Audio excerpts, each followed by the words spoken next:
सुप्रभात बच्चों, कैसे हो आप सभी। मैं Shrimati Geeta Saini, MN international school Malakheda Sanskrit की पाठशाला में आप सभी का स्वागत है। आज हम हमारी इस संस्कृत की पाठशाला में व्याकरण के बारे में अध्ययन करेंगे। तो व्याकरण में हमारा एक टॉपिक आता है, एक पाठ्यक्रम में पाठ आता है प्रार्थना पत्रम।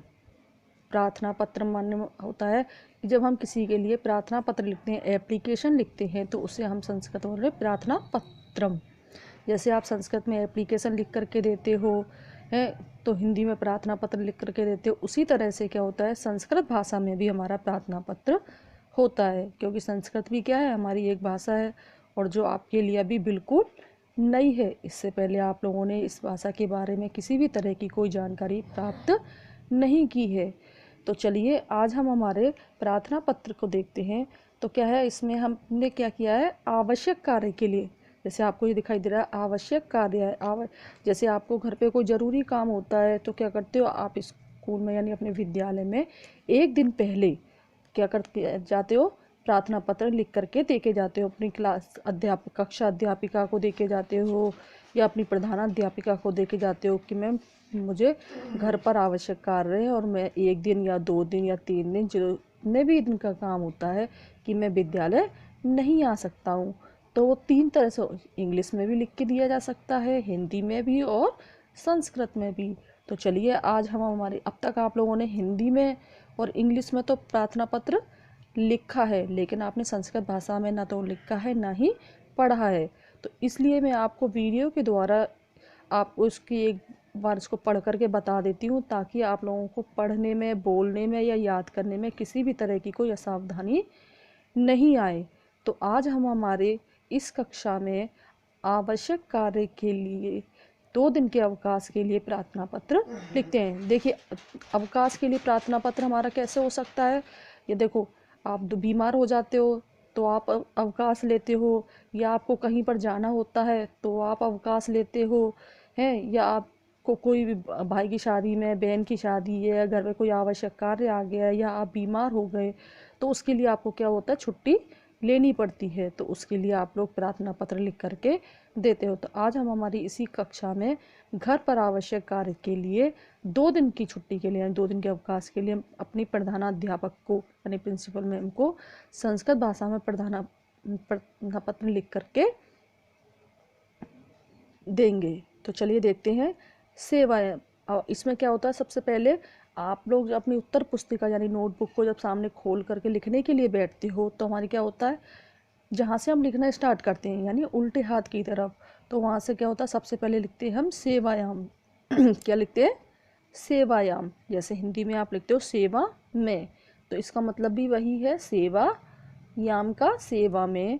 फिर आप जहाँ सेवायाम ख़त्म होता है उसी के कॉर्नर से अगली लाइन में क्या लिखते हो, श्रीमंत प्रधानाध्यापक महोदय। अब यहाँ पे क्या है, एक चीज़ ध्यान देने की है, श्रीमंत है। अगर आपके जो प्रिंसिपल मैम है अगर वो क्या है, पुल्लिंग है तो श्रीमंत आता है, और अगर वो स्त्रीलिंग है तो क्या आता है, श्रीमती। और अगर यहाँ भी फिर क्या आ जाएगा, यहाँ भी बदल जाएगा।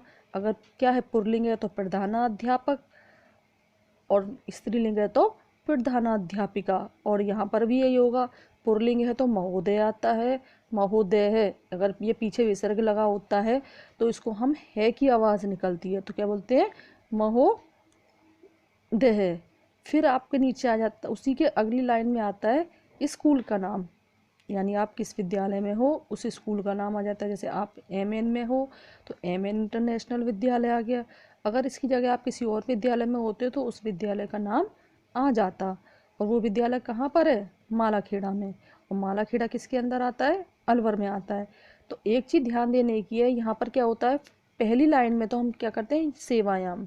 फिर जहाँ सेवायाम ख़त्म होता है वहीं से अगली लाइन में श्रीमती प्रधानाध्यापक महोदय लिखते हैं, तो श्रीमंत प्रधानाध्यापक महोदय। फिर उसी के जस्ट नीचे अगली लाइन में आता है विद्यालय का नाम, और फिर उसी के नीचे वाली लाइन में आ जाता है कि वो विद्यालय कहाँ पर है। फिर उसके बाद में फिर अगली लाइन से कॉर्नर से स्टार्टिंग से लिखते हैं विषय, विषय का मतलब होता है कि हम जो प्रार्थना पत्र लिख रहे हैं वो किस विषय पर लिख रहे हैं। आज हमारा विषय क्या है, घर पर आवश्यक कार्य के लिए, तो इसलिए हमारा विषय क्या आ जाएगा, अवकाशाय प्रार्थना पत्रम, यानी अवकाश के लिए प्रार्थना पत्र। आपको घर पर ज़रूरी काम है इसलिए आपको 2 दिन की छुट्टी चाहिए, तो हमारा विषय क्या आ जाएगा, अवकाशाय प्रार्थना पत्रम। फिर उसके बाद में अगली लाइन से उसी के नीचे से लिख के महोदया, महोदया फिर आ जाता है सविनयम निवेदनम अस्ति, यानी सविनय निवेदन है। जैसे आप हिंदी में लिखते हो ना, महोदया सविनय निवेदन है, तो इस सविनयम निवेदनम अस्ति, यह तो माने होता है कि, मम गृह, यानी मम माने होता है मेरे, गृह माने होता है घर में, अति माने जरूरी आवश्यक कार्य है, यानी बहुत जरूरी काम, अस्ति माने है, अतो अहम, अतो माने होता है इसलिए, अहम माने होता है मैं, इसलिए मैं विद्यालय, विद्यालय में सप्तमी विभक्ति लगी हुई है तो बनेगा हमारा विद्यालय। तो क्या बनेगा, विद्यालय, विद्यालय में आगंतुम न शक्नोमी, आ नहीं सकता हूँ, शक्नोमी माने होता है सकता हूँ, विद्यालय में नहीं आ सकता हूँ, यानी घर पर मुझे बहुत ज़रूरी काम है तो इसमें विद्यालय नहीं आ सकता हूँ। अतः माने इसलिए, दिनांक